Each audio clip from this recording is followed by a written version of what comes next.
Dans cette vidéo, qui fait suite aux fonctions affines, nous allons voir comment déterminer l'expression d'une fonction affine à l'aide de deux points. Tout d'abord, nous allons essayer de retravailler en fait sur la pente, ça veut dire sur le coefficient directeur. Imaginons que je place cette droite. Nous avions vu que le coefficient directeur, donc là ici, l'ordonnée à l'origine, je le place comme ça, c'est bon. Et ici, pour avoir la pente, je l'obtenais ici. En fait, ce qu'il faut voir, et c'est ça qui est important, c'est que le 3 nous indique que lorsque j'avance de 1, je monte de 3. 1, 2, 3. C'est ça la pente. Nous allons résumer cela sur un schéma. Ici, nous avons vu que si je place un repère, avec dans ce repère une droite, et sur cette droite, je place deux points, par exemple le point A et le point B. Le point A de coordonnées XA et d'ordonnées YA. Si on connaît l'expression de notre droite, on va même pouvoir dire que l'ordonnée du point A, c'est l'image de XA par cette droite, ça veut dire c'est f de XA. De la même manière pour XB, nous avons XB, et son image va être f de XB. Si vous ne comprenez pas ce f de XA et ce f de XB sur les images, vous pouvez retourner voir la vidéo de généralité sur les fonctions. Donc maintenant, si je reprends ce que l'on a dit tout à l'heure, c'est que la pente, c'est j'avance sur l'axe des abscisses et j'augmente sur l'axe des ordonnées. Ça veut dire c'est rechercher un déplacement sur l'axe des abscisses et par rapport à un déplacement en Y, pour déplacement sur l'axe des ordonnées. Je vais même pouvoir aller plus loin et me dire sur ça que mon point A est de coordonnées XA en abscisse et f de XA en ordonnée, et mon point B est de coordonnées XB en abscisse et f de XB en ordonnée. Nous avons bien une abscisse et son image. Une abscisse et son image. Abscisse, ordonnée, abscisse, ordonnée. Maintenant, si je reprends ce que j'avais avant. Ici, si je prends 3x moins 2, je reprends la même chose. Je me mets en moins 2. Lorsque j'avance de 1, je monte de 3. Et en fait, ici, le 3x moins 2, c'est comme si c'était 3 sur 1. Lorsque j'avance de 1, je monte de 1, 2, 3. Et nous voyons que le déplacement en x, le déplacement sur l'axe des abscisses, est au dénominateur. Le déplacement sur l'axe des ordonnées est au numérateur, pour calculer la pente. Donc maintenant, nous allons pouvoir noter ça directement lorsque l'on se souvient. Pour calculer une pente, nous allons d'abord mettre au dénominateur le déplacement en x et au numérateur le déplacement en y. Pour faire simple, nous allons même pouvoir dire que cette pente, comment on fait pour la calculer? Le déplacement en y, c'est bien cette valeur-là moins cette valeur-là. Ça veut dire que c'est donc ici f de xb moins f de xa. Et pour le déplacement en x, c'est xb moins xa. Cette formule sera toujours vraie, quels que soient les points. Prenons un exemple. Car la théorie, c'est bien beau, passons à la pratique. On va dire soit une droite quelconque que l'on ne connaît pas. Donc déjà, on sait que son expression sera sous la forme d'une fonction affine. Passant par deux points. Donc déjà, premièrement, le point A de coordonnées 2, 3. Et le point B de coordonnées moins 3, 1. Moi, ce que je vais faire, c'est que je vais identifier par rapport à ce que j'ai fait ici. Je sais que mon 2 correspond à mon xa, c'est l'abscisse de mon point A, et mon 3 est l'image de cette abscisse, et donc l'ordonnée du point A, c'est f de xa. De la même manière, moins 3 correspond à l'abscisse de mon point B, et 1 correspond à l'image de cette abscisse, c'est-à-dire f de xb. Nous allons pouvoir maintenant en déduire la valeur de la pente, ou du coefficient directeur.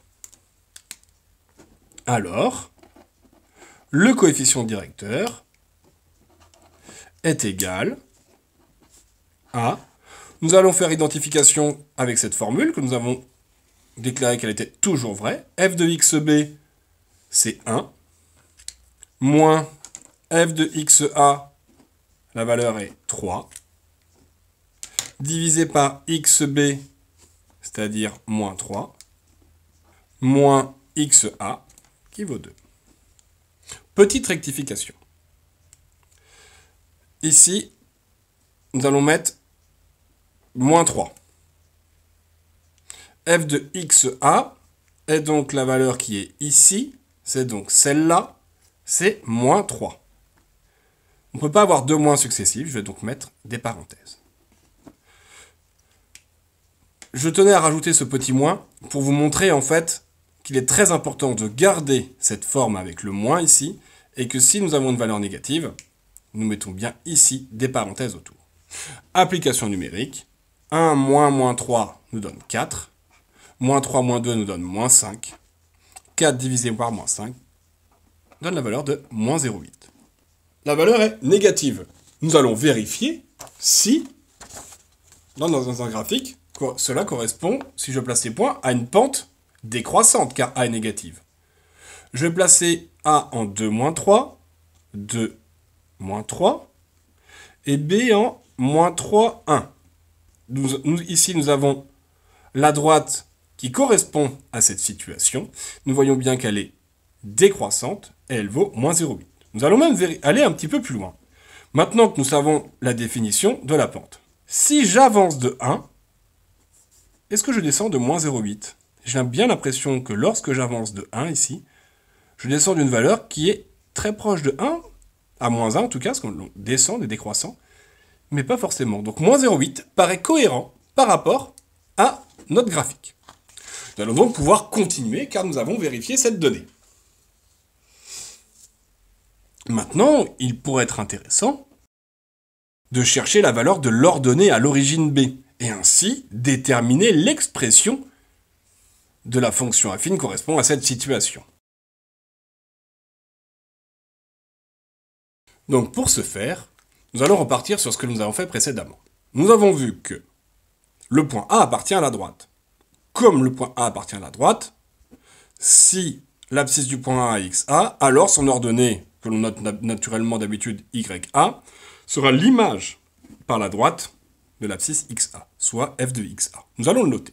Ça veut dire que nous savons A appartient à la droite, alors YA, l'ordonnée du point A, c'est l'image de son abscisse, par la droite. C'est bien beau cela. Mais à quoi cela va-t-il nous avancer? Donc déjà, nous allons travailler sur cette expression.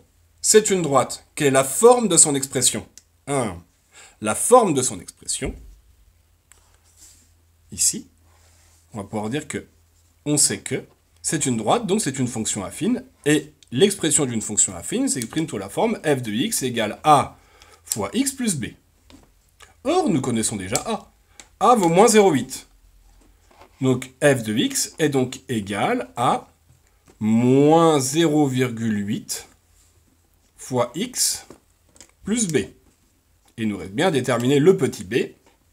Nous allons mettre ici avec des valeurs chiffrées. YA vaut combien? C'est l'ordonnée du point A. C'est donc moins 3. F de XA, c'est f de l'abscisse du point A, c'est-à-dire f de 2. Il me reste donc maintenant, en prenant l'expression, de dire que si je connais f de x qui est égal à moins 0,8 fois x plus b, alors f de 2 est égal à moins 0,8 fois 2 plus b. Je vais donc utiliser cette information. F de 2 est égal à moins 0,8 fois 2 plus b. J'utilise l'expression pour calculer l'image. J'obtiens donc moins 3, moins 0,8 fois 2, moins 1,6, plus b. Si je recherche b, c'est bien l'inconnu recherché. En résolution d'équation, et je vais avoir moins 3 plus 1,6 est égal à b. Moins 3 plus 1,6 me donne la valeur de moins 1,4. Donc b égale moins 1,4. Je vais donc pouvoir conclure. L'expression de la droite représentative de cette situation, c'est f de x égale a fois x plus b. A, je le connais, nous l'avons calculé auparavant à l'aide de cette formule. C'est moins 0,8, la pente, ou le coefficient directeur, fois x, plus b, et ici b vaut moins 1,4. Nous l'avons calculé ici, c'est notre ordonnée à l'origine.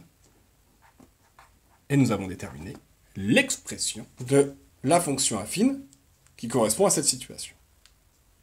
Je vous invite à tester de votre côté, non pas avec A appartient à la droite, mais avec B appartient à la droite. Et vous verrez que vous obtiendrez exactement la même expression, ce qui paraît logique, car la droite est unique. Nous allons maintenant placer en bilan cette droite dans notre paire. Nous savons qu'elle passe par les différents points. 2, moins 3, nous allons refaire. Donc, nous sommes en 2, en moins 3, puis en moins 3, 1. Voilà. J'ai ma droite qui est placée. Nous allons vérifier ces informations. Nous avons vu que pour la pente, ça correspondait. Lorsque j'avance de 1, je descends de quelque chose qui pourrait être moins 0,8. Mais est-ce que je peux déterminer graphiquement, est-ce que je peux vérifier ce moins 1,4 sur mon graphique? Nous avions vu que l'ordonnée à l'origine, c'est l'intersection entre la droite et l'axe des ordonnées. Et nous voyons ici qu'elle coupe à peu près en moins 1,4, ce qui nous permet de vérifier que notre information est juste. Par rapport à cette situation, nous avons trouvé les valeurs algébriques. Il y a donc deux approches sur les fonctions affines, deux principales approches qui vont être l'approche graphique et l'approche analytique. C'est tout pour les fonctions affines.